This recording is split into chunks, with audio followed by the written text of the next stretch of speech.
வணக்கம். சற்று முன் வானிலை முன் அறிவிப்பின்படி அடுத்தடுத்து இரு வளிமண்டல சுழற்சிகள் சென்னையில் விடாது இன்றும் மழை விட்டு விலாசும். வானிலை அப்டேட் என்ன சொல்கிறது?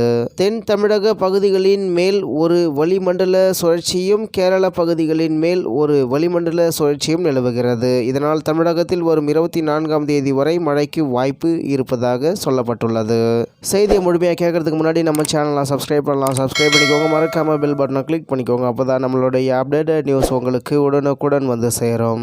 சென்னையில் ஒரு சில இடங்களில் லேசான மழைக்கு வாய்ப்புள்ளதாகவும் வானிலை மையம் கூறியுள்ளது. தமிழகத்தில் நேற்று முன்தினம் பல்வேறு இடங்களில் மழை பெய்தது. அதற்கு முந்தைய தினம் வரை தமிழகத்தில் வெயிலின் தாக்கம் அதிகமாக இருந்த நிலையில் தற்போது பெய்த மழையின் காரணமாக வெயிலின் தாக்கம் குறைந்தது. குறிப்பாக தலைநகர் சென்னையில் 2 நாட்களாக விட்டு விட்டு பெய்யும் மழையால் வெப்பம் தணிந்து குளிர்ச்சியான சூழல் நிலவுகிறது. மேலும் சென்னை மட்டுமின்றி திருவள்ளூர், கோவை, நீலகிரி, செங்கல்பட்டு, கடலூர், கிருஷ்ணகிரி உள்ளிட்ட மாவட்டங்களிலும் மழை பெய்து வருகிறது. இந்த நிலையில் இன்றும் சென்னையில் மழைக்கு வாய்ப்புள்ளதாக வானிலை மையம் அறிவித்துள்ளது. வானிலை அறிவிப்பில் கூறப்பட்டிருப்பதாவது: மன்னார் வளைகுடா மற்றும் அதனை ஒட்டிய தென் தமிழக பகுதிகளின் மேல் சுமார் 5.8 கிலோமீட்டர் உயரத்திலிருந்து 7.6 கிலோமீட்டர் உயரம் வரை ஒரு வளிமண்டல சுழற்சி நிலவுகிறது. இதை போன்று வடக்கு கேரளா மற்றும் அதனை ஒட்டிய பகுதிகளின் மேல் சுமார் 5.8 கிலோமீட்டர் உயரத்திலிருந்து 7.6 கிலோமீட்டர் உயரம் வரை ஒரு வளிமண்டல